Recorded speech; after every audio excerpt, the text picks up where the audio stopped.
Imperfectly perfect, imperfectly perfect.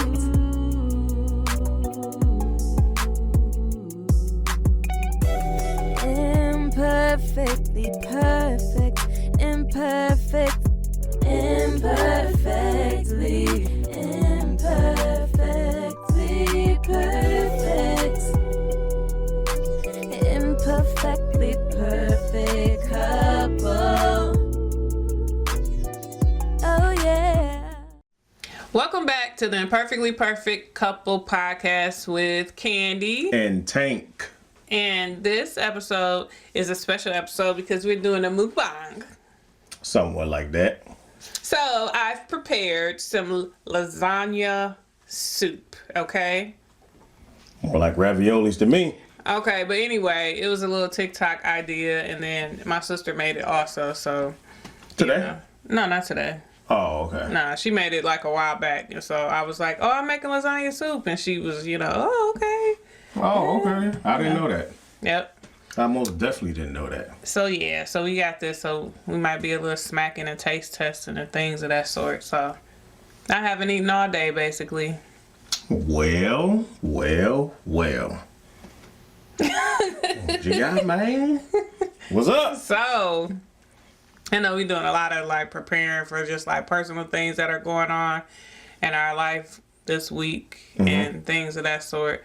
We're getting ready for a little minor outpatient surgery for our daughter, the 7-year-old Callie. And so, I'm about to eat.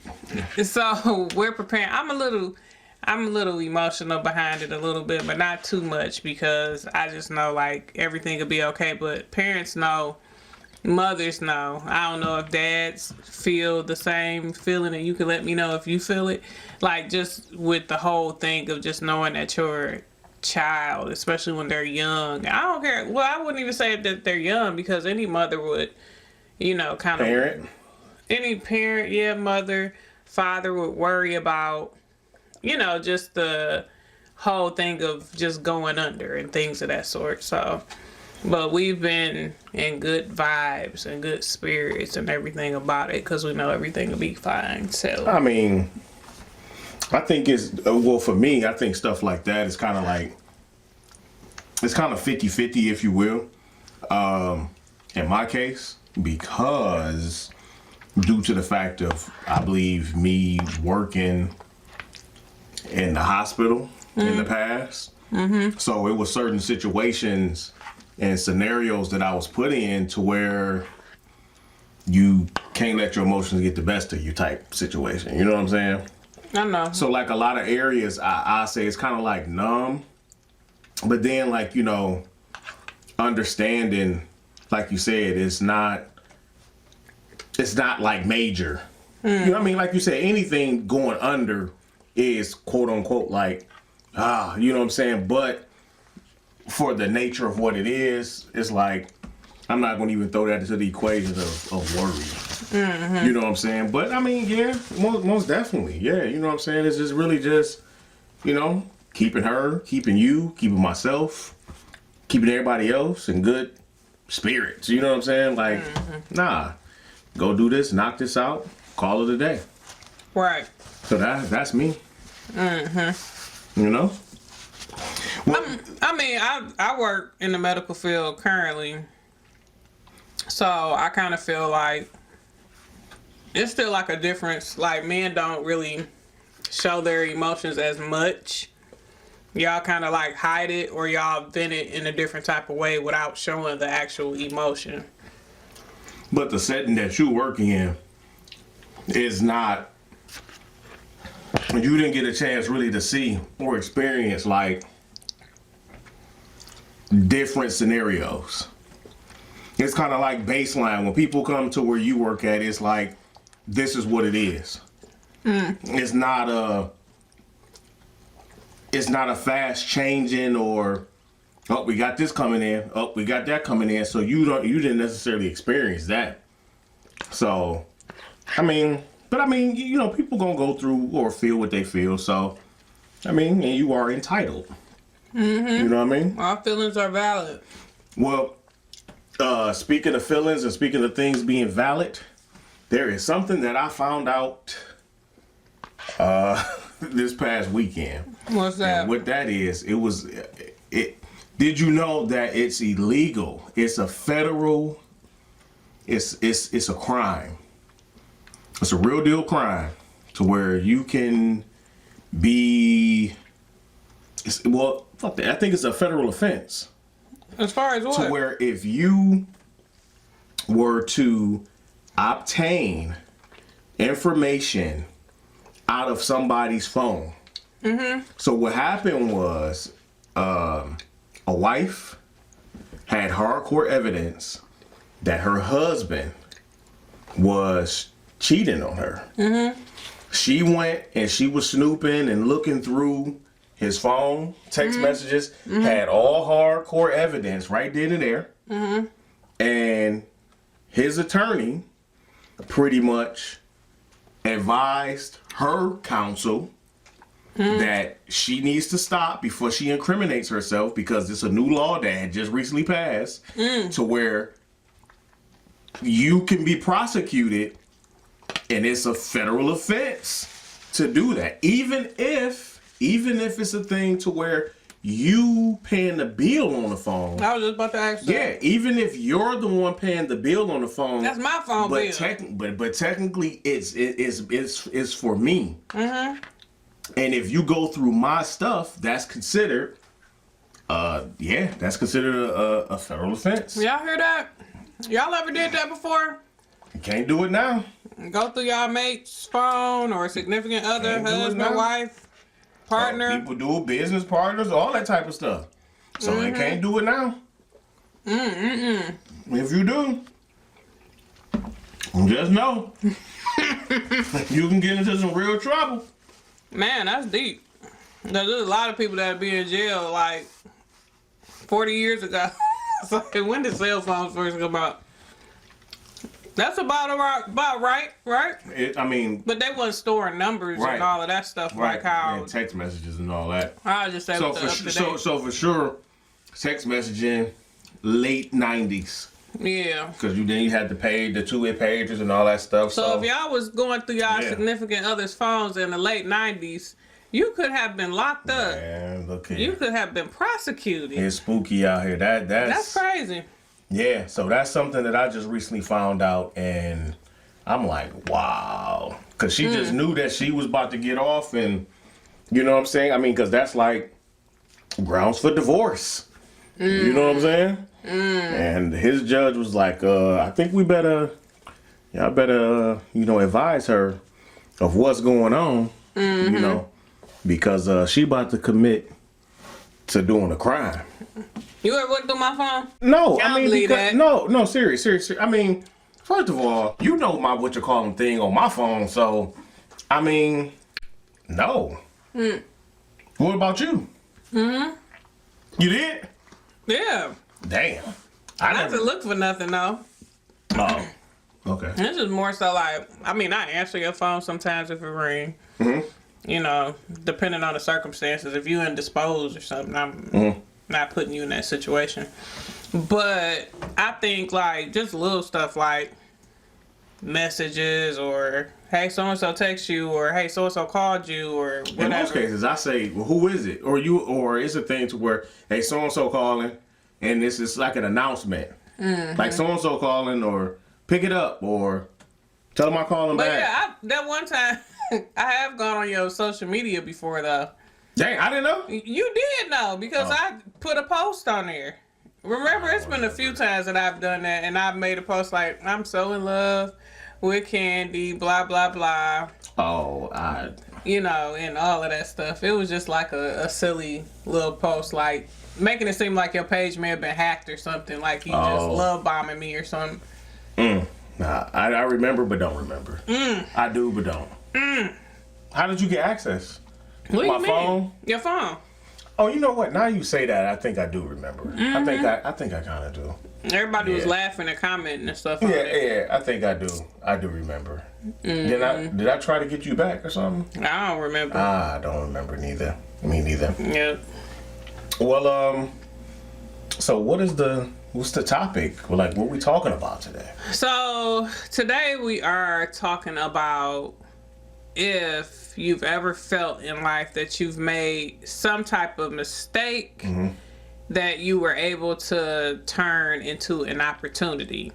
And it can be an array of different things. It doesn't necessarily have to be targeted at one particular area of your life, but what did you do to turn it into an opportunity to where it became, a so-called negative into a positive in a sense. So, and before we actually jump into the main topic of the show, if you all have went through anybody's personal belongings, phones, emails, they Blackberries, whatever the case may be, send the stories, share. Where could they share that? Where could they share? Where could they share the stuff at? imperfectlyperfectcouple@gmail.com or Imperfectly Perfect Couple with Tank and Kandy on Instagram, Facebook, and TikTok. Yep. Hit us up. Let us know. All right, so you want to just keep this thing sliding? You go ahead and slide. All right. So, it's a couple of, it's a few mistakes that, it's a few things that come to mind. I say that. That I viewed, and see, that's the key word, that I viewed as being a mistake because I didn't fully understand it at the time. Okay. You know what I'm saying? And one of the situations that I could think of, I was actually debating one time of going out of town to get more hands-on experience when it comes to filming. Because I actually wanted to be like on a set. I wanted to get understanding and all of these different things or whatever the case. I just wanted to experience it because... How many years ago was that? This was at least... Let me see, hold on. At least 12. I know about this. Gabe was born. Really? So... I don't know if I remember. Yeah. So, what wound up happening was I was contemplating paying this one guy that was going to show because he was doing like a tour, and he was doing like all these different music videos, pretty much in a lot of different states, and Michigan was one of the places. The thing was, you were actually going to film or become a gaffer or whatever the case may be. What's a gaffer? What's that? A boom grip or a key light person. He was going to show you the whole production, like everything that's needed to put on a production, to shoot a music video, whatever the case, right? What I was thinking about doing was actually paying the fee so I can go on there and, get the hands-on experience or whatever, right? So just so happened I had mentioned to one of my guys what I was thinking about doing, and just so happened he knew somebody that was looking for people to come join this set of a movie that he was filming. It was an independent film here in Detroit. And he was like, man, I can give, I'll let them know if you interested, you can go out on spot dates and, let them know what you know, and then just go from there. So what wound up happening was, I met the guy, and we hit it off. Everything was cool. Fell in place, met the head of photography, director of photography and everything. And somewhere along the line, some things wound up taking place to where the main guys that were in charge of filming, they wound up dropping out. And I was still around, right? I got my own gear, whatever the case may be. And I was still, of course, I'm still around. I'm still doing my thing. So now it's a thing to where it's like, well, if you want to finish, it's all on you. So in the beginning, I'm like, man, I don't know nothing about doing this and that. I don't know nothing about film in my mind. But what wound up happening was, I got the hands-on experience. We actually completed the film. We completed the film. Directed. I partially directed, but I filmed, edit. I did it all. You know what I'm saying? It was just based off of what what I felt film should look like, and of course, going off of the the guy who was funding everything. You know what I'm saying? And I just, because in the beginning I wasn't too happy because it was like now all of the pressure on me and how I'm gonna handle this, what I'm gonna do. I never been in this situation. I wanted to learn, but versus me learning, it's like, no, it's all on you now. You know what I'm saying? And not only did I actually, did we actually finish the film, but a great friendship came out of that too. You know what I'm saying? So that would be what I thought was a negative, and it was so much more to come out of that. You know what I'm saying? A friendship, to me actually being the head of photography. You know what I'm saying, on this particular film. And it was very cool experience. Very cool experience for a person that is self-taught.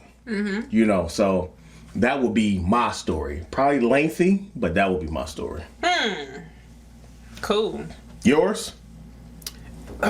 Well, one thing that I felt like graduating after, my second time graduating with a college degree, just had got my bachelor's, and I had been working for a company for 10.5 years or so. Oh yeah. Almost 11 years. Yeah. And when you graduate, you just get out there, you be real eager, you know what I'm saying, like just ready to just and let me find a job in my field, because my bachelor's degree is in psychology. So I'm like, okay, this is my opportunity. This is the first time since I've been with this company that I can actually take a break and not have to worry about going to school and going to work at the same time.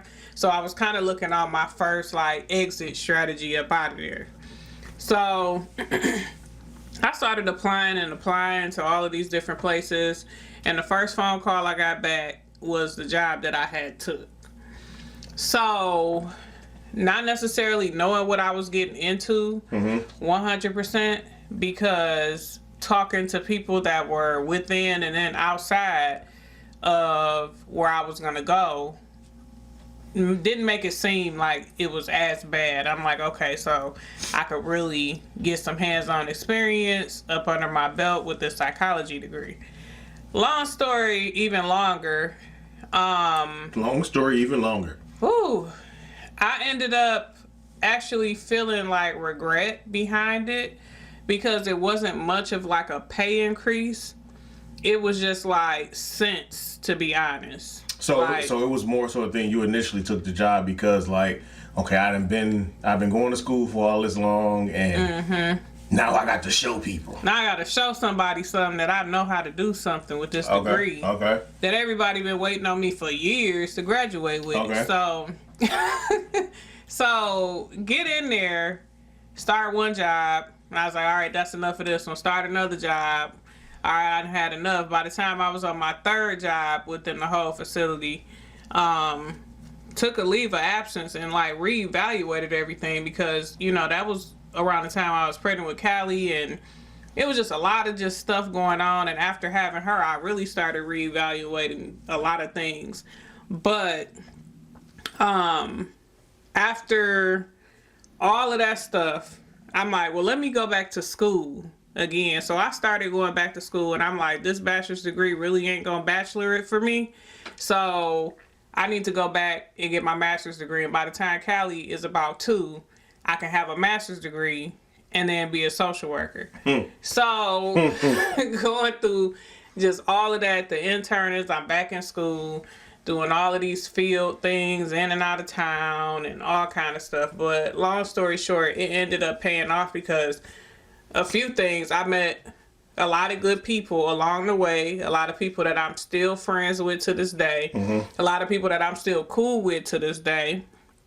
And not only that, I got the experience in intake and utilization review, and then as a discharge planner, which is all of what a social worker kind of does depending on what field you choose to be in. So it's kind of good to have that experience. So from all of that, I gained a ton of experience, which was an opportunity for me. And I also gained great friends at the end of the day. And the situation, presented a master's degree at the end of the day. Sweet. I was able to do all of that stuff. And even though the job wasn't the job that I preferred or would have wanted, it ended up working out. So nice. That's how I feel. Nice. So it's dope. I mean, that we're able to experience something like that. And then actually learn from it. You know what I'm saying? Because a lot of times there's situations that people go through and the lesson still can be there, or even the opportunity still can be there, but sometimes people be so focused on this is not supposed to be, and they miss it. And you know what? Just by I don't know what. Just by you saying that, I swear I felt like that towards the end of my journey being at that job, because that you missed something. No, not that I missed something, that it was taken away from me for a reason, because it was my time not to be there. So basically, I had got laid off indefinitely. They dissolved a few of the positions. I wasn't the only one to go, but maybe 2 or 3 other people left. And they put all the work on just that one person for discharges in the whole building. Yeah. So I thought of it too, like, okay, you've been saying you've been wanting to leave. And I did a lot of praying and a lot of searching within, and I was like, it was a reason as to why I was let go at that particular time in my life, because it was no longer for me. And it was that if I couldn't let it go, personally, and just walk away from it, it released me from it. You know what I'm saying? And that's one of the things that I look at too, like, shoot, I wasn't meant to be there anyway, because a lot of tears, you know what I'm saying, just off of that whole situation. So it was time, and I feel like a higher power, God, that was like, okay, you done with this, Yeah. So that's how. Sometimes, when you drag your feet, higher entities, I'll give you a wake-up call, like, baby, this ain't for you. Yeah, pluck you out that situation. Yep. You can dodge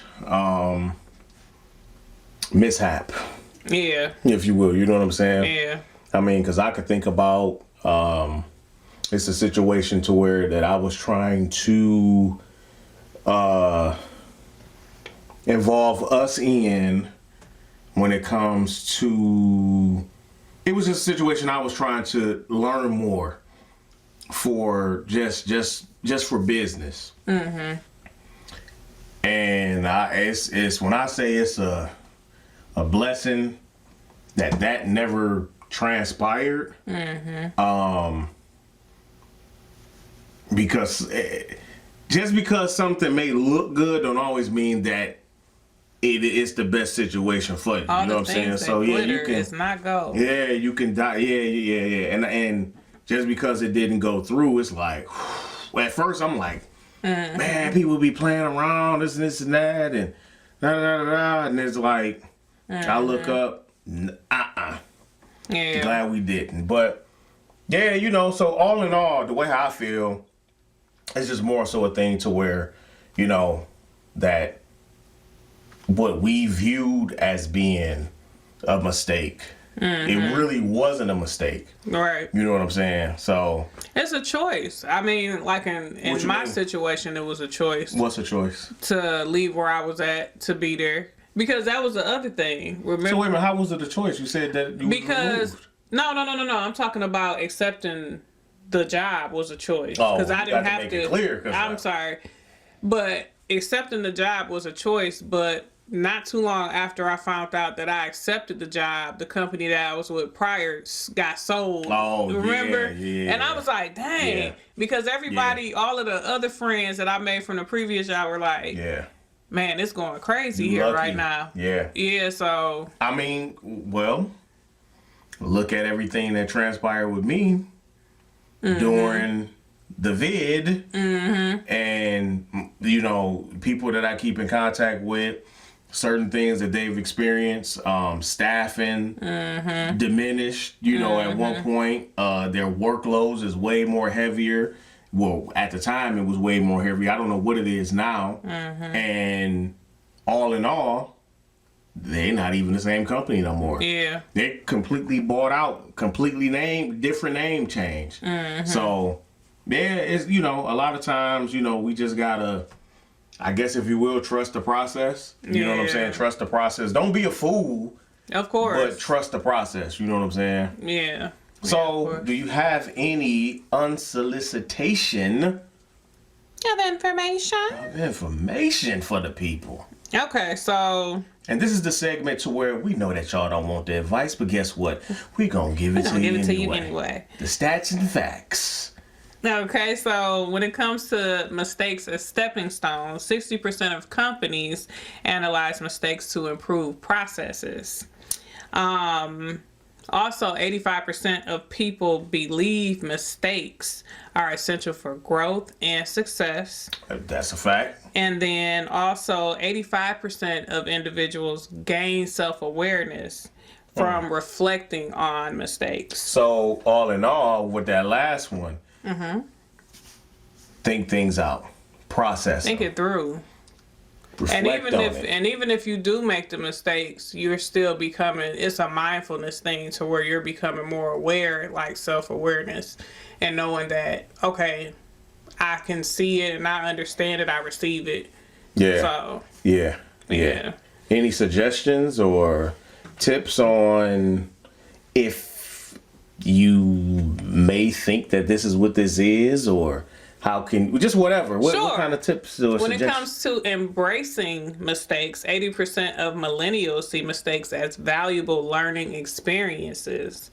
When it comes to overcoming challenges, 50% of people struggle with self-criticism after making mistakes.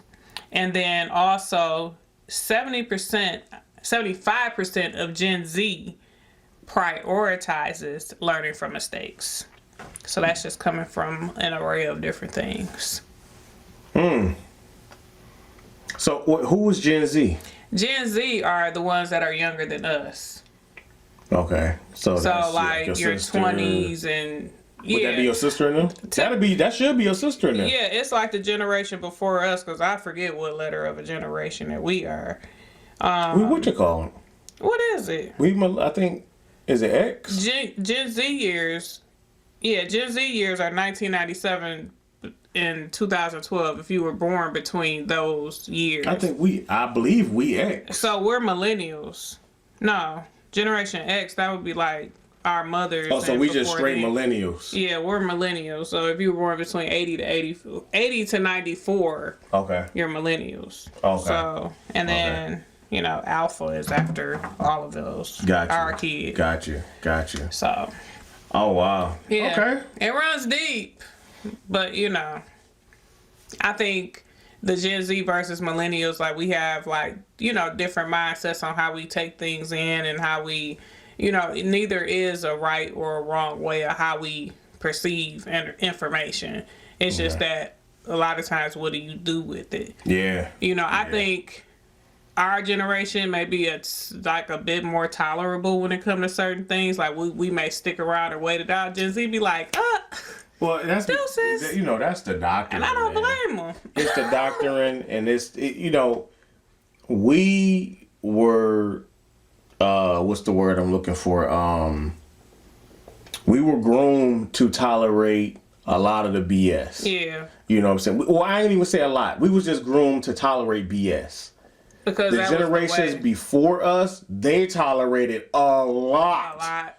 Our parents and grandparents. Yeah, they tolerated the bull crap. Yeah. You know what I'm saying? Yeah. Now, not by choice all the time. Generations after us, they see it and it's like, what? Wait a minute, hold on. You want me to do what? Mm-hmm. You know what I'm saying? And like you said, I don't blame them neither, because it's like, make this all make sense. Mm-hmm. So. Yeah. Yeah. Well, I mean, I don't really have too much more to say. I have to say that this came out really good. It came out good. If you guys are thinking about this, making this for your family or for yourself. You should get a video.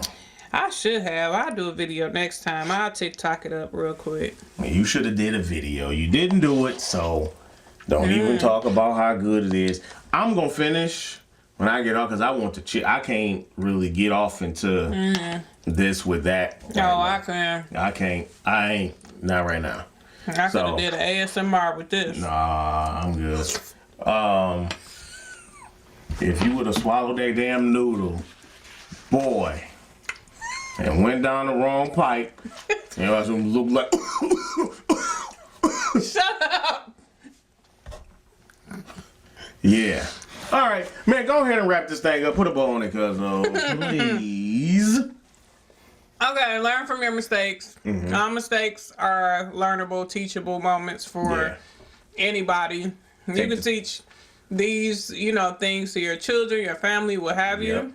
You can teach them to your friends, and y'all can share stuff. Y'all can sit around the table all day and say, well, I made a mistake back here 10 years ago when it came to financing my car, and I'll never do that again. Right. Everything is a teachable moment, so just remember that, and just remember that it could be an opportunity that stems off of making mistakes, or even knowing how to go about it another way, a different time, Yeah, I agree. So that's all I got. All right. In this suit, that's all I got. So until next time, have a lovely day. Imperfectly perfect, imperfectly perfect.